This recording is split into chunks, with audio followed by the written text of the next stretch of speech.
5 de outubro de 2017. Suspeito de comprar votos para a escolha do Rio de Janeiro como sede dos Jogos Olímpicos de 2016, presidente do Comitê Olímpico Brasileiro, Carlos Arthur Nussmann, é preso nesta quinta-feira. Apesar do título improvável, Cuca não joga a toalha pela Taça do Brasileirão. Treinador tem ambição de vencer os 12 jogos restantes do campeonato. Rodrigo Caio se recupera de torção no tornozelo e treina normalmente. Fábio Carilli monta o Corinthians com Léo Príncipe, Camacho e Marquinhos Gabriel no time titular. Os 3 jogadores começam como favoritos para substituir Fagner, Gabriel e Romero, que estão suspensos da partida da próxima quarta-feira contra o Coritiba. E ainda, nos pênaltis, Londrina conquista a taça da Primeira Liga e a final do Campeonato Paulista de Vôlei. Oi, gente, boa noite. Gazeta Esportiva chegando, Celso Cardoso, Alberto Helena Júnior, hoje para comentar sobre o mundo do futebol. Apesar da derrota no último sábado para o Santos, o técnico Cuca ainda não jogou a toalha pela disputa do título. Ontem, na academia de futebol, o treinador falou sobre o assunto, falou sobre Felipe Melo e também sobre o planejamento para a próxima temporada. Vamos acompanhar os melhores momentos dessa coletiva. Não pense que perdeu para o Santos, está fora, jogou a toalha. Não jogamos toalha nenhuma. Nós temos que agora ser mais determinados ainda para buscar a vitória quinta-feira. Aí, como a gente tem trabalhado bem, a gente vai ter um lastro para jogar domingo e quarta seguido aí para buscar essas vitórias que nos encaminhem de novo numa condição de pensar coisa grande no campeonato. É errado a gente pegar e falar: eu vou vencer os 12 jogos. Mas não é errado você ter a ambição de vencer os 12 jogos. Se a gente ano passado falou que ia ser campeão em 38 jogos e fomos, a gente tem que ter ambição. E se você vencer 12 jogos com 43 que você tem, você vai a 79. E você tem que pensar dessa forma. Eu não vou pensar diferente. Só que o primeiro é com o Bahia. Eu não vejo nenhum jogo que eu diga: esse aqui eu não vou ganhar. E eu me preparo para todos, preparo eles para todos.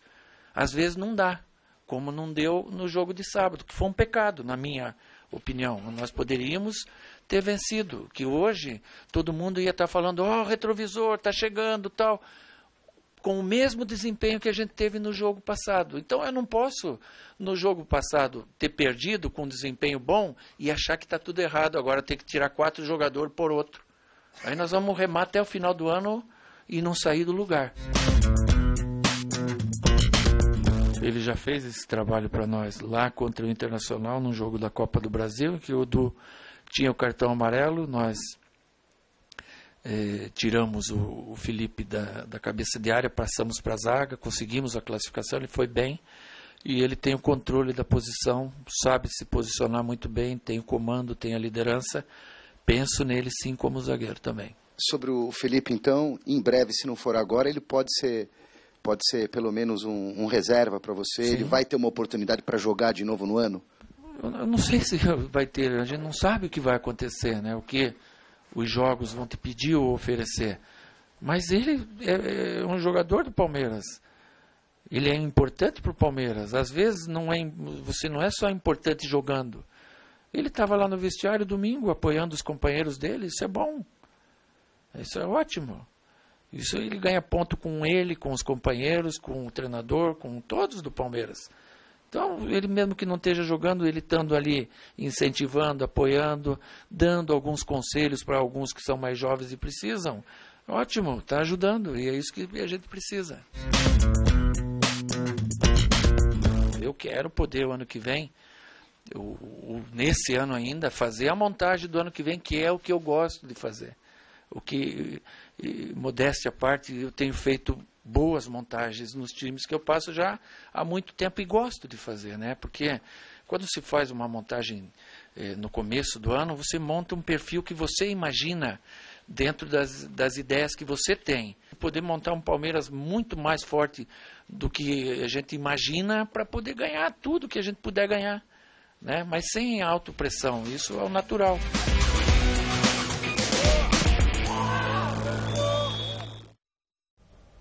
Grande noite para você que acompanha o Gazeta Esportiva. Estou aqui prestando atentamente estava atentamente, né, observando o discurso do Cuca. Ele propõe de ganhar todos os jogos, mas diz que não tem pressão sobre si mesmo. Quer dizer, óbvio que tem pressão. Se você se propõe a ganhar todos os jogos, os 12 jogos, você coloca uma carga de pressão nisso. Faz parte também, obviamente. Agora, tem muito mais a ver com um discurso otimista de motivação da trupe do que necessariamente a ver com a realidade. A gente vai falar até sobre isso na enquete. É possível ganhar 12 jogos seguidos? Mas se você pegar, por exemplo, num campeonato como o brasileiro, o Corinthians fez uma campanha histórica no primeiro turno. O máximo que o Corinthians conseguiu foram 6 vitórias seguidas. E depois uma sequência de 5 vitórias seguidas. Não me lembro se na história do campeonato tem um time vencendo 12 vezes seguidas. De qualquer forma, seria um grande feito, mas não acho provável. Mestre, boa noite. Boa noite.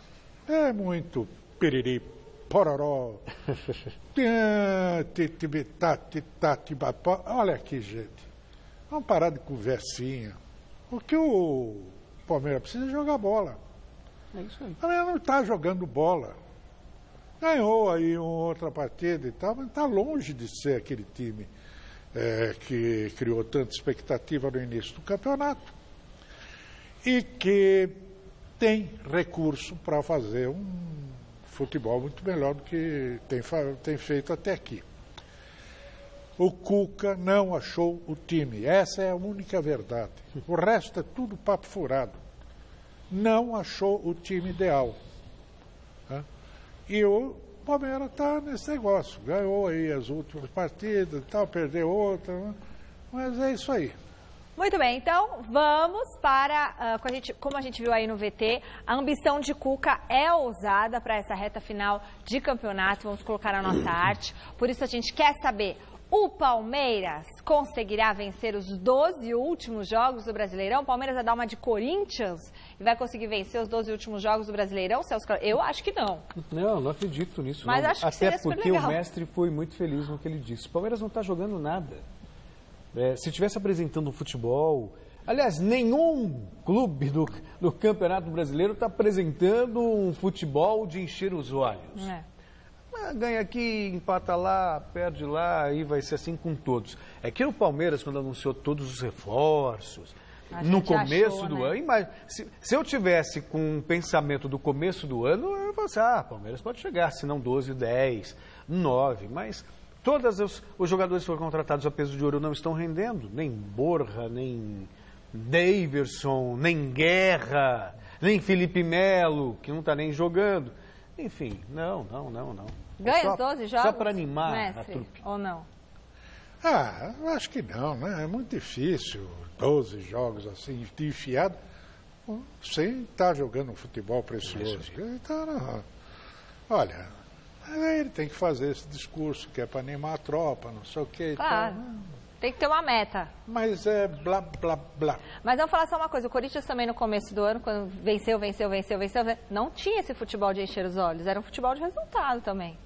Mas ganhava de 1 a 0. Mas é diferente. Mas foi absolutamente anormal. Foi, anormal, mas não era lindo o futebol. Não, nunca foi. Não, mas tinha uma organização, independentemente de gosto. Uma coisa é futebol bonito. Tinha uma tática do Carille ali. Agora você pode discordar, achar que o time pode ser mais ofensivo, mas tinha uma organização tática, né, que possível de ver, que a gente não vê no Palmeiras. E uma coisa que eu venho repetindo aqui há tempos. O Corinthians conseguiu esse prodígio do primeiro turno por uma razão básica. Ele jogou com o mesmo time o tempo inteiro. Você sempre fala isso. Num campeonato num calendário que não lhe permite fazer coletivo, aliás, não é só por conta do calendário, é porque também é opção dos treinadores atuais e tal, que não querem fazer coletivo, você não consegue conjunto. É isso aí.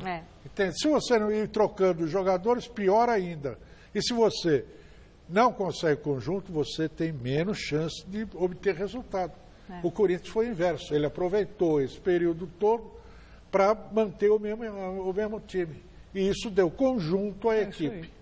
Bom, acompanhe o Gazeta Esportiva nas redes sociais, twitter.com/Gazeta Esportiva, a nossa página no Facebook também que está bombando, sempre tem os lives, os diretos ao vivo da redação e você pode rever os programas no site da TV Gazeta e no nosso canal do YouTube, youtube.com/Gazeta Esportiva. O assunto agora é a final do Campeonato Paulista de Vôlei Masculino. O Taubaté foi melhor e venceu o Corinthians no primeiro jogo. Na nova vitória no próximo sábado, uma nova vitória no próximo sábado, garante a equipe do interior o título da temporada. Veja na reportagem de Vinícius Rodrigues. Ginásio lotado para o primeiro jogo da final do Paulistão de Vôlei. De um lado, o Taubaté, time da casa, liderado pelos craques Wallace e Lucarelli. Do outro, o Corinthians, do líbero Serginho e desse bando de loucos, cerca de 30 torcedores corintianos. No primeiro set, disputa digna de final, com viradas e reviravoltas no placar. Mas quem fechou foi o Taubaté depois do erro de saque de Riad, 25-21. No segundo período, o Corinthians abusou dos erros. Nem a conversa do experiente Serginho com o levantador Rafa resolveu. O Sérgio me acalma, eu sou essa pegada, a gente se bica dentro da quadra, mas é a nossa pegada, entendeu? Somos velhos companheiros, entendeu? Então, um puxa a orelha do outro, assim, mas é tudo em prol para ganhar. O Taubaté nadou de braçadas.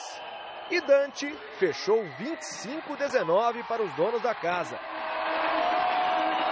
No início do terceiro set, o Corinthians acordou no jogo e abriu 7-1. A partir daí, foi só administrar. 25-23 Corinthians e 2-1 no jogo. Mas no quarto set não teve jeito. O Taubaté se impôs e fechou 25-16 com o Otávio. 3-1 placar final. A gente sabe que poderia ter feito melhor, então estamos felizes com a vitória, mas a gente não pode se enganar que está tudo certo, a gente sabe que pode melhorar em muitas coisas. Eu acho que o pensamento é esse, são 2, 3 dias para consertar essas coisas e chegar melhor no sábado. O segundo e decisivo jogo acontece sábado, 9 horas da noite, na casa do Corinthians, lá em Guarulhos. Mas a missão do Timão não será nada fácil. Precisa reverter o placar de hoje para aí sim levar a grande decisão ao Golden Set. Para jogar nesse nível, com um time desse de Taubaté, é complicado. Errou, vira um monstro. Então a gente tem que minimizar os erros e pensar bem direitinho o que tem que fazer no sábado. Bom, o Ministério Público Federal pediu nesta quinta-feira a prisão do presidente do Comitê Olímpico Brasileiro, Carlos Arthur Nussmann, e também do diretor-geral de operações do COB, Leonardo Griner, baseado em e-mails que evidenciam a compra de votos para a escolha do Rio de Janeiro como sede dos Jogos Olímpicos em 2016. Segundo o Ministério Público Federal, a troca de mensagens eletrônicas dos dirigentes brasileiros com Papa Massata Diak, filho do ex-presidente da Federação Internacional de Atletismo, Lamine Diak, e que tem grande influência dentro do Comitê Olímpico Internacional, deixam claro que Nussmann e Griner compraram o apoio internacional para sediar as Olimpíadas do ano passado. O Brasil vai ter uma conta muito alta a pagar depois da Olimpíada? Não sei qual ponto. Foi ótimo. Você paga. A conta chegou, mas não foi para o nosso repórter Alexandre Silvestre. Nesta quinta-feira, após o juiz Marcelo Bretas, da 7ª Vara Federal, acatar o pedido de prisão temporária, agentes do Ministério Público Federal e da Polícia Federal prenderam o presidente do Comitê Olímpico Brasileiro, Carlos Arthur Nussmann, e o ex-diretor de operações do Comitê Rio 2016 e braço direito de Nussmann, Leonardo Griner, na Operação Unfair Play, desdobramento da Lava Jato no Rio de Janeiro. Uma possível tentativa de esquentar 16 quilos de ouro em um banco na Suíça não declarados à Receita Federal foi o motivo das prisões. Enquanto os medalhistas olímpicos buscavam a sua medalha, a tão sonhada medalha de ouro, dirigentes do Comitê Olímpico guardavam o seu ouro na Suíça. Nussmann e Griner serão indiciados por corrupção, lavagem de dinheiro e organização criminosa. Existem 2 focos de investigação. O primeiro sobre o sistema batizado como ganha-ganha, no qual aliados do ex-governador Sérgio Cabral, preso desde novembro do ano passado, lucraram com a realização do evento. O segundo é sobre a compra de votos para a escolha da capital carioca como sede dos Jogos Olímpicos. Tudo teria sido pago, no final das contas, com dinheiro do contribuinte. Os acusados negam as irregularidades. Um conteúdo de e-mail que demonstra a intermediação de pagamentos entre do lado brasileiro e, no caso específico de Papa Massata Diack, em que o dinheiro não era... Os e-mails revelam que o dinheiro não se destinava a apenas uma pessoa, mas a um conjunto de pessoas que ele designa como nossos amigos. Arthur Nussmann e Leonardo Griner tiveram diálogos diretos com Papa Diack e bem francos e bem identificando pedidos de valores específicos com solicitação de depósito em conta. A gente está demonstrando que o Brasil não é mais um paraíso para corruptos, para bandidos. As investigações estão avançando, estão alcançando pessoas que nunca pensaram que poderiam responder por seus atos. Vou saber agora do que se passa, quais são os fundamentos dessa medida tomada, uma medida dura e que não é usual, pelo menos dentro dos padrões do devido processo legal. Depois eu falo com vocês. De votos para a Olimpíada 2014? Não, isso não procede. Caríssimo advogado, né? Não é usual porque é no Brasil, então está todo mundo acostumado com a impunidade. Aliás, a impunidade é tão grande que, com o mesmo amadorismo que você tem no cidadão como gestor, tem também no ato da corrupção. Porque troca os e-mails achando que não vai acontecer absolutamente nada. Quer dizer, eu me lembro muito bem que quando o repórter Alexandre Silvestre entrevistou o Nussmann, e que quando ele fez a pergunta, quem vai pagar a conta dos Jogos Olímpicos? E o Nussmann, num ato de infelicidade total, de falta de jogo de cintura, de serenidade, muito nervoso e alterado, respondeu, você. O Silvestre, que é o repórter, é um cidadão como todos nós. Eu me lembro de que falei aqui nessa poltrona, né, não mais bancada, que realmente os trouxas que iriam pagar essa conta éramos nós que pagávamos impostos e tudo mais. Mas que quando abrisse a caixa preta do COB, muita coisa viria à tona. Era uma questão de tempo. E olha que não tardou. Olha aí, mestre, a pouca vergonha. Não, isso olha aqui, eu queria fazer jus a um companheiro, já que você citou o Silvestre, o Traquinas, o Juquinha, o Juca Kfouri, que há anos vem denunciando, levantando essa questão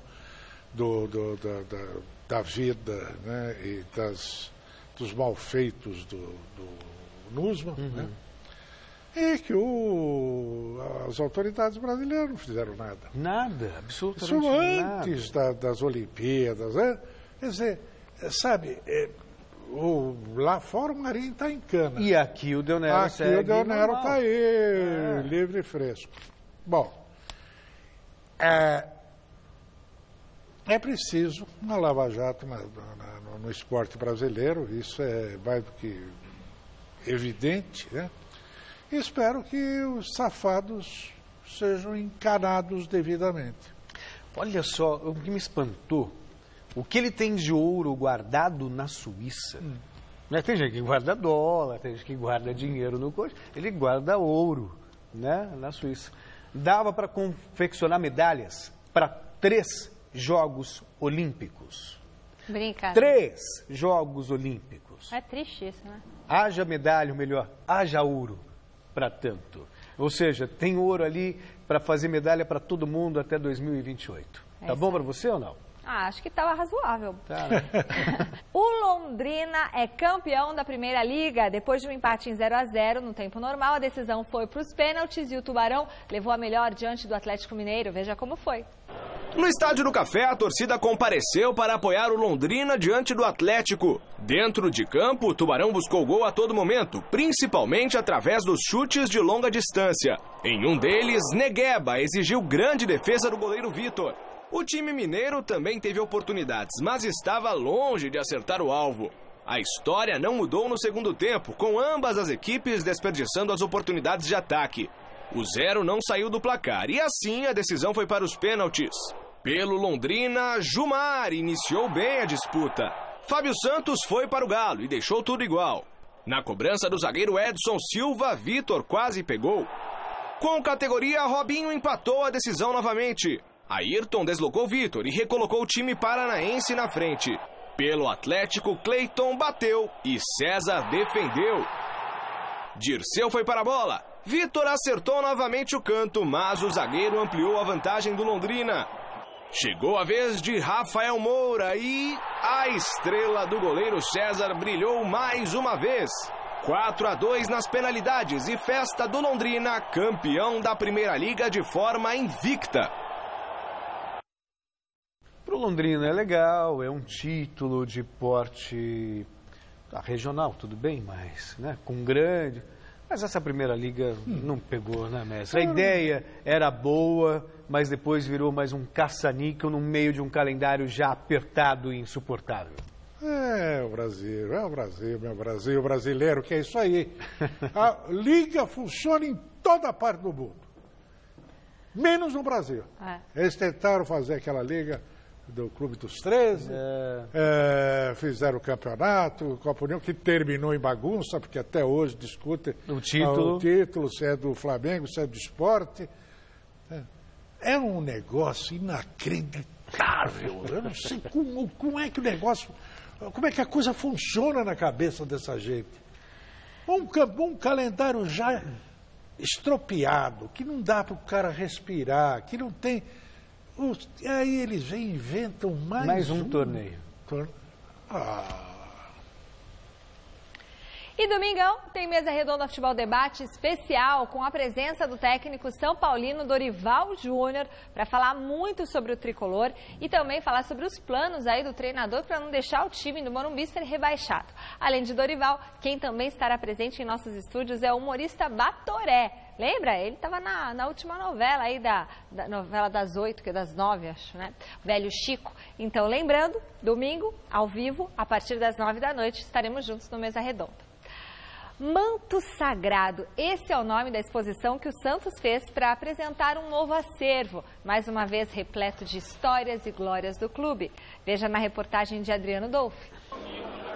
O Memorial das Conquistas do Santos Futebol Clube conta agora com novos itens em sua galeria. A exposição O Manto Sagrado mostra ao público, por exemplo, um sombreiro da Copa de 70, que Clodoaldo se lembra muito bem. Não, aquilo realmente, muitos ainda têm o sombreiro, que foi um presente que nós recebemos durante a competição do Mundial na Copa de 70. E alguns têm, eu não tenho mais o meu, infelizmente, levaram o meu sombreiro. Uma seleção de craques do passado conferiu de perto camisas históricas do rei do futebol e luvas utilizadas por Rodolfo Rodrigues, no título paulista de 1984. Até hoje, esse carinho do fã, essa fila de pessoas para tirar foto, para você dar um autógrafo na camisa, como é que é essa recepção para você?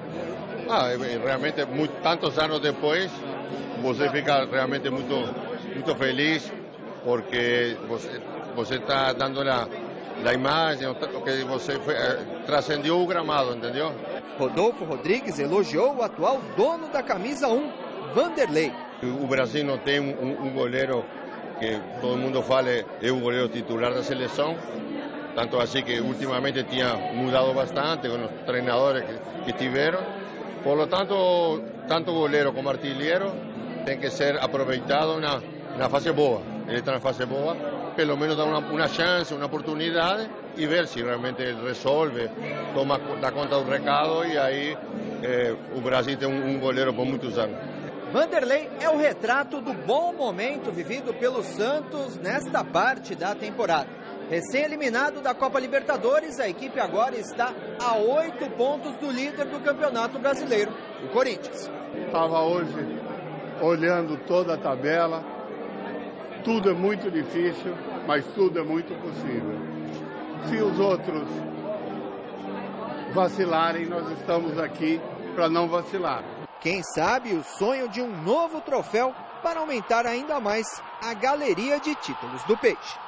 Espaço para títulos sempre tem. Nós estamos trabalhando e lutando em cada jogo por isso. Não é fácil? Claro que não. Como não foi fácil nenhuma dessas conquistas, nós temos que contar com o nosso esforço.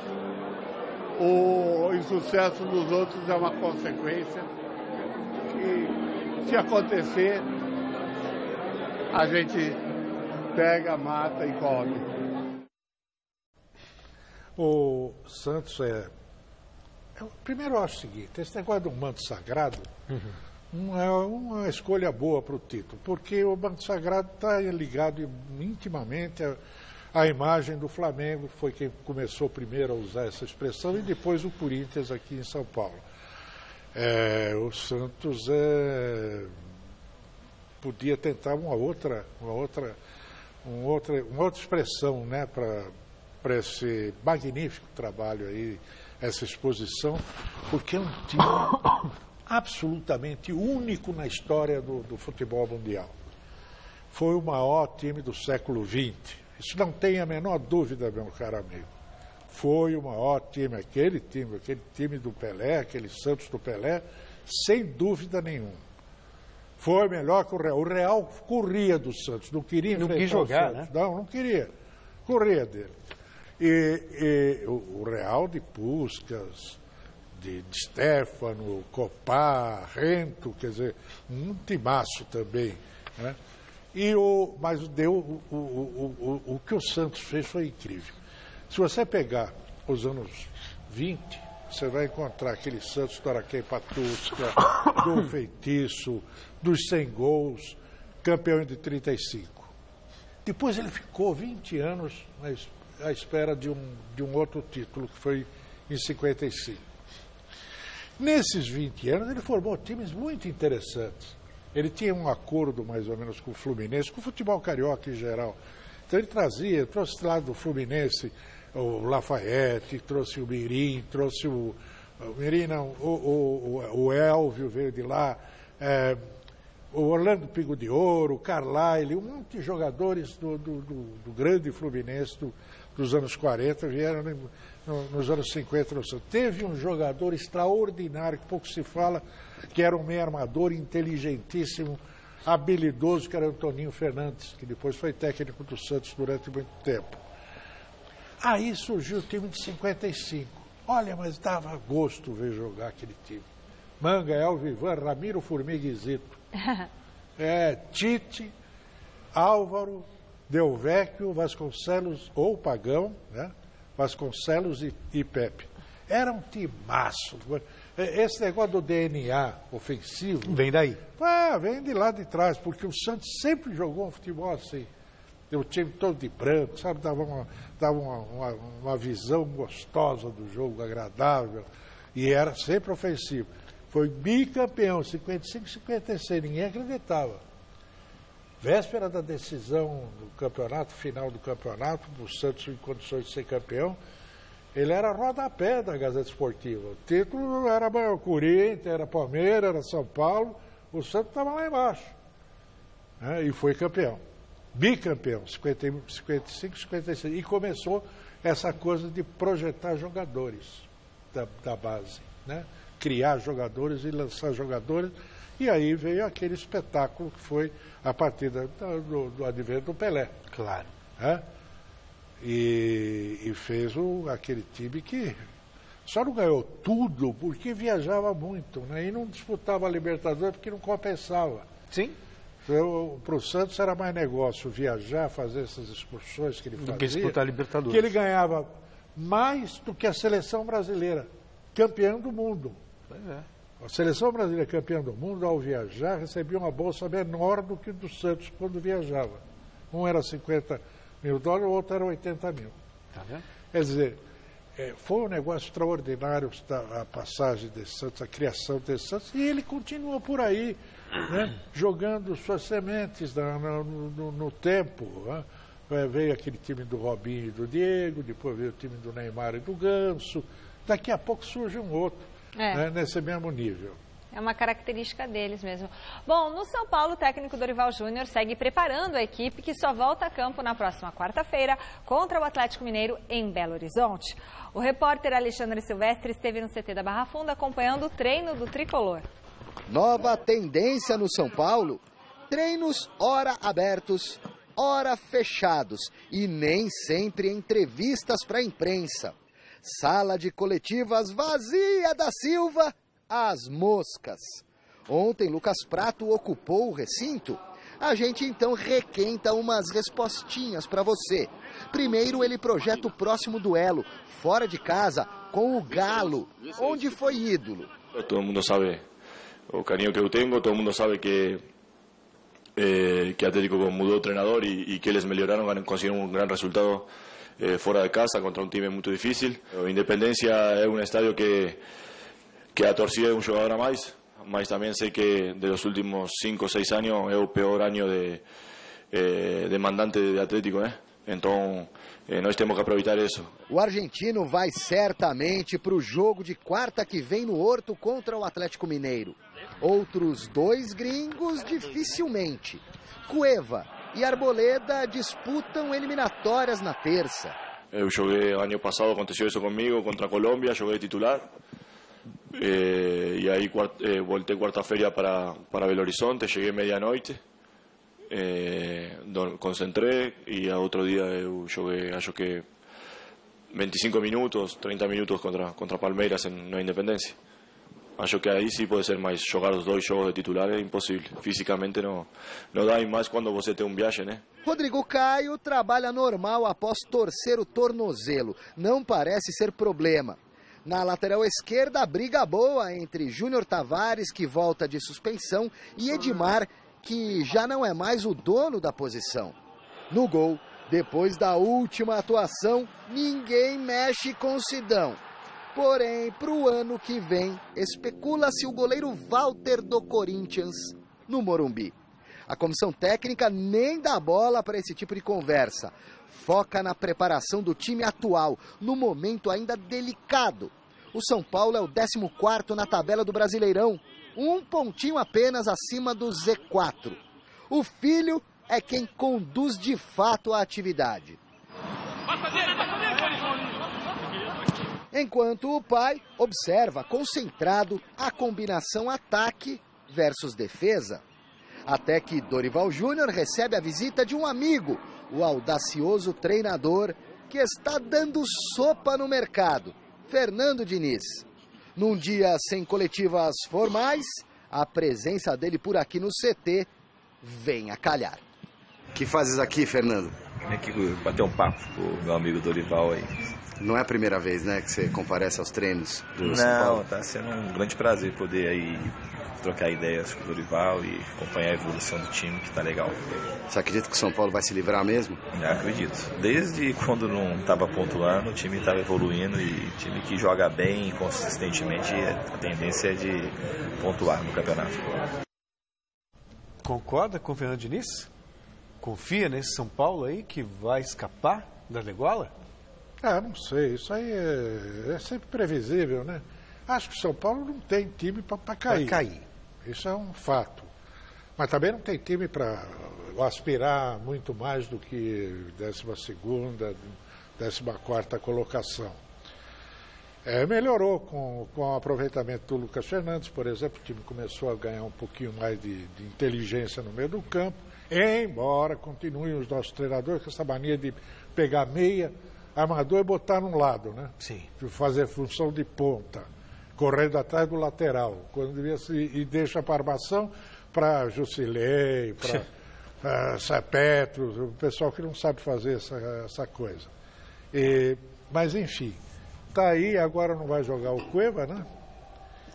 E parece que o Rodrigo Caio também se machucou, coisa assim. O Cueva não jogando, ele podia aproveitar mais esse menino Shailon, sabe? Que é bom jogador inteligente, menino ainda e tal, meia, típico. Só precisava explorar mais esse... A renovação. Não é a renovação pela renovação, era apenas a renovação com os jogadores certos no lugar que está precisando. O São Paulo não tem muita criatividade, precisa desenvolver esse lado do time, né? E o Prato, vamos fazer um golzinho, Nossa, né? O Prato está num jejum, né? É um homem-gol, se destacou assim na Argentina, no Atlético Mineiro, mas no São Paulo empacou, né? O Prato está empacado. Mas ele também é muito por causa disso que eu havia me referido, a falta de criatividade do meio de campo. Ele é obrigado a voltar muito. Aí ele não consegue fazer tudo. Aí não tem. Porque também, não só a falta de criatividade, mas fica metendo um Militão lá de lateral direito, ele não passa no meio de campo. Claro. Então, sabe, o ataque, o processo de atacar fica sendo muito prejudicado. Né? E no futebol de hoje, o cara que está no meio do campo, ele quer. O brasileiro tem mania do atalho. O brasileiro quer resolver a coisa logo. Sabe? Ele não quer saber de construir com paciência. Quer caminhos curtos. Quer um atalho. Então pega a bola e enfia lá para frente. Pega a bola aqui, o lateral, pum, manda para a área. E isso aí, além de enfiar o jogo, é absolutamente inútil. Né? Porque se enfiar uma bola no meio para o ataque, o zagueiro está de frente para a bola. A possibilidade dele cortar é muito maior do que a do atacante dominar, girar e fazer a jogada. São as coisas tão elementares que o futebol brasileiro foi abandonando em nome dessa preguiça, desse desejo de resolver logo a questão. É hoje. É Bom, já. Palmeiras de novo, o elenco treinou nesta tarde lá na Academia de Futebol e o repórter Adriano Dolfi acompanhou, vamos ver? Uma boa notícia na Academia de Futebol. O zagueiro Mina está muito próximo de voltar ao time. Agora vamos com calma, né, para que ele tenha um processo de adaptação novamente, faça os coletivos, entre em disputa dividida, até ter a condição de jogo. Pode ser que tenha já a condição de jogo. Podemos ter um pouco mais de cautela também. Enquanto isso, o colombiano aprimora a parte física para se unir ao restante do elenco, que segue treinando firme. O próximo duelo será na próxima quinta-feira contra o Bahia, no Pacaembu. E o técnico Cuca estuda algumas mudanças. Com Mike e Luan suspensos, Jean é alternativa na lateral direita e Juninho na zaga. Thiago Santos e Bruno Henrique são alternativas para o meio de campo. Felipe Melo, testado como zagueiro no treino de quarta-feira, terá uma nova oportunidade em jogo-treino contra o Desportivo Brasil nesta sexta-feira. Enquanto isso, seguem as especulações sobre reforços. Do argentino Tevez a Lucas Lima, a diretoria não confirma interesse em nenhum nome. De concreto, apenas os elogios do treinador em relação ao responsável pelas contratações no mercado, o diretor Alexandre Matos. A gente tem aqui um diretor que é o mais rápido que eu tive na vida. Vai buscar um cara que você quer sem medir esforços e traz, que é o Alexandre. Eu quero aproveitar isso, poder montar um Palmeiras muito mais forte do que a gente imagina para poder ganhar tudo que a gente puder ganhar. O Alexandre é rápido, né? Mas ele não está aí, a gente tem que ficar esperto. Daqui a pouco ele está aí trabalhando aí sem a gente ver, ótimo. A boa notícia é que a torcida do Palmeiras poderá acompanhar os jogos da equipe fora de casa no restante desse campeonato brasileiro. Os advogados do clube conseguiram reverter decisão do STJD nesta quinta-feira, que havia punido o Palmeiras com a perda de 7 jogos com a torcida visitante nos duelos fora de casa. Assim, no próximo duelo que acontecer fora do Allianz Parque, a torcida do Palmeiras tem presença garantida. Da Academia de Futebol, Adriano Dolfi para a TV Gazeta. Falávamos, né, do Palmeiras, essa ideia do Cuca de conseguir 12 vitórias, o que, convenhamos, é um sonho muito distante. Pode até se imaginar ganhando 9 partidas, empatando 3, até que é possível. O Palmeiras, quando a gente imaginava que poderia, de repente, fazer uma pressão no Corinthians, eles passavam por uma vitória pelo Santos, sobre o Santos, no Allianz Parque, jogando em casa. E aí depois teria 2 adversários historicamente mais fáceis, Bahia e Atlético Goianiense. Poderia chegar contra o Corinthians com uma diferença pequena, e aí o Palmeiras já ganhou mais do Corinthians na Arena em Itaquera do que o próprio Corinthians.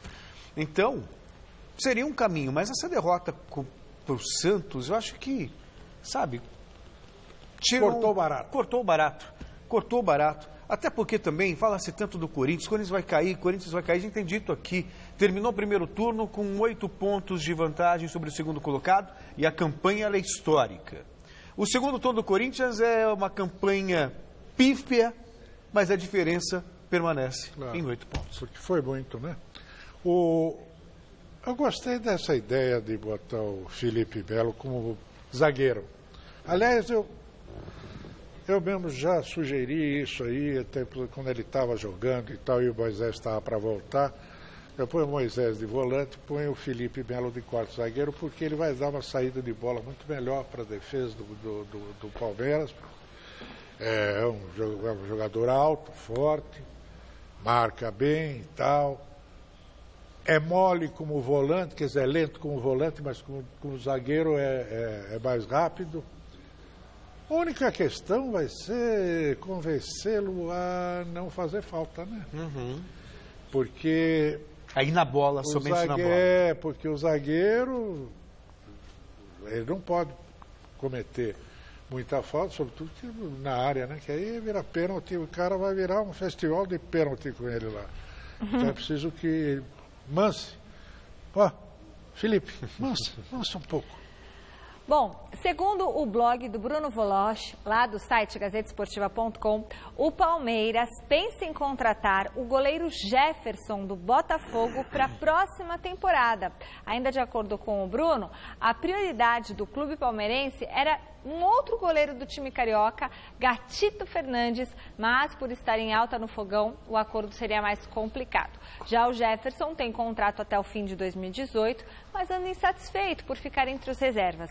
Cuca já teria aprovado essa contratação, que independe da renovação do vínculo do Palmeiras com o Fernando Praz. Mas é isso que eu não entendo muito no Palmeiras. Você tem Fernando Praz, você tem o Jailson, que substituiu o Praz à altura, foi até um dos melhores goleiros no ano passado, e vai trazer o Jefferson. Sendo que o Palmeiras é uma eterna escola de goleiros. Ou era, né? Deixou de ser recentemente. Mas eu acho que era muito mais funcional o Palmeiras, essa terceira vaga, ele ficar garimpando entre os garotos. Sempre claro. na academia lá, não é? Claro. Senão vai perder essa tradição. Não sei se também isso é uma maneira de pressionar o Fernando Praz. Não sei. Sinceramente, eu não consigo entender. A gente vai falar daqui a pouquinho do Corinthians. O São Paulo está interessado no Walter. Mas aí é possível entender. Agora, o Palmeiras com Praz e com Jailson trazer o Jefferson. Bom, no Corinthians, o técnico Fábio Carille segue aproveitando a folga no calendário para melhorar o rendimento da equipe, que neste segundo turno do Brasileirão ganhou 8 pontos em 21 possíveis e tem apenas 38% de aproveitamento. O repórter Fernando Gavini esteve no CT Joaquim Grava acompanhando a quinta-feira do Timão. Apesar de não poder contar com Cássio, Balbuena e Romero por causa das eliminatórias para a Copa do Mundo, o técnico Fábio Carille começou a trabalhar no time, que pretende escalar na próxima quarta-feira, data do jogo contra o Coritiba, na Arena de Itaquera, pelo Campeonato Brasileiro. Na hora de escolher os substitutos dos suspensos Fagner, Gabriel e Romero, ele surpreendeu ao colocar Marquinhos Gabriel na vaga do paraguaio, ao invés de escolher o Cleison, autor dos últimos 2 gols do Corinthians no Campeonato Brasileiro.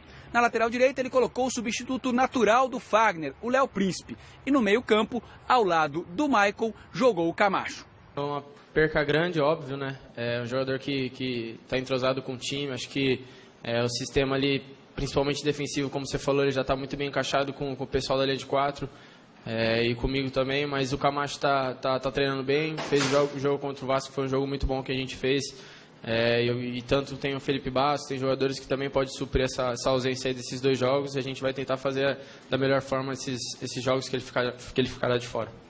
Além dos 3 desfalques, o Corinthians pode ter uma 4ª ausência na partida contra o Coritiba. Caso o Balbuena jogue na véspera pela seleção paraguaia, ele não estará em campo em Itaquera. Assim, Pedro Henrique voltará a ter uma nova oportunidade como titular. Eu venho trabalhando, me dedicando nos treinos, fazendo aquilo que o professor pede.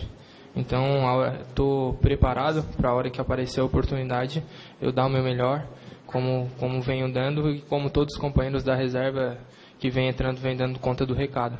Aliás, o Pedro Henrique soltou uma explicação curiosa a respeito da queda de rendimento do Corinthians no segundo turno. Além da falta de gols, está faltando ao time faísca. Os primeiros 15 minutos, a gente está entrando um pouco desligado nos jogos, mas a gente está trabalhando para retomar a gente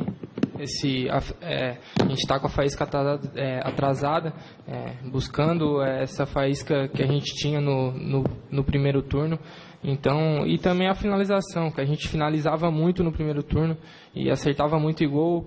E hoje a gente está pecando um pouco nas finalizações, infelizmente não está saindo gol, mas tenho certeza que a gente vai trabalhar aí nesse período que tem para quarta-feira dar tudo certo contra o Curitiba. Confesso que estou me esforçando, mestre. Não sei se sou limitado do ponto de vista da visão, né, para compreender o que seria essa faísca nos 15 minutos iniciais, essa faísca a qual se refere o Pedro Henrique. Era fazer o gol, né? Que o Corinthians não tomava gol e fazia logo de cara um golzinho e garantia tudo.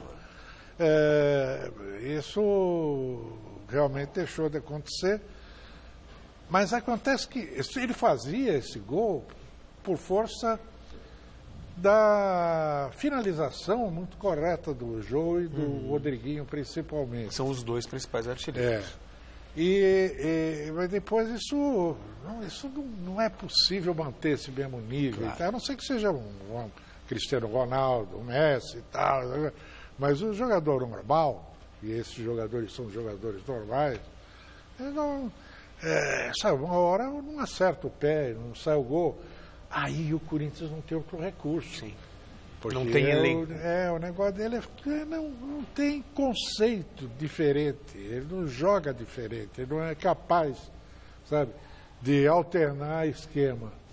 Pois é. E ainda, a propósito da escalação do Corinthians, independentemente de faísca, gosto da escalação do Marquinhos Gabriel. O Marquinhos Gabriel tem entrado muito bem. Acho até que ele leva vantagem sobre o Cleison, porque é um jogador rápido, criativo, né? Então eu vejo com bons olhos. O Camacho também me agrada muito, que se ele não tem o mesmo poder de marcação do Gabriel, por exemplo, ele é um jogador que tem um bom passe, uma boa visão de jogo, inclusive, é capaz de, numa bola enfiada, deixar um atacante ou um meio em condições de marcar o gol. O Pedro Henrique me passa segurança na zaga. O Léo Príncipe é um garoto, mas tem uma chance, mas acho que ainda assim é um Corinthians muito forte para encarar o Curitiba.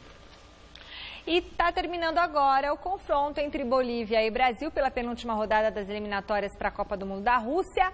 O jogo segue 0-0, certo? Certo, temos aí 42 minutos do segundo tempo. 0-0, já está falando para o mestre já há meia hora que esse jogo está com cara de 0-0. Eu acho que o Brasil está bem tranquilo, eles não estão, né? Tem a questão da altitude. Tem a questão da altitude, o Bolívia também não está brigando por nada, está desclassificado, o Brasil está ultra classificado. O técnico, não sei se ele fez algumas alterações aí, mas não queria mexer muito no time, para não prejudicar os testes daqueles que precisam ser testados e que o serão aqui no Brasil. Isso aí. Nossa, o Neymar deu uma arrancada agora, mas... E aí, para quem, né? Aliás, a última vez que o Brasil venceu em La Paz foi em 1981. Nossa, nem era nascida. Bom, vamos ver agora o que o pessoal votou na nossa enquete do site gazetesportiva.com. A pergunta de hoje era para saber se o Palmeiras conseguirá vencer os 12 últimos jogos do Brasileirão. E deu o quê? No! 81% dos votos. Tem 19% ali bem otimistas. Tem que ser confiante, tem que acreditar. Tá certo. Né? Bom, o programa de hoje termina por aqui. A gente volta amanhã a partir das 6 da tarde. Uma ótima noite para vocês. Mestre, domingo no Mesa não, né? Esse tá de folga. Mas eu no Jornal da Gazeta. A seguir já, no Jornal da Gazeta. a seguir. Beleza. Veja, não perca. Beijo, tchau.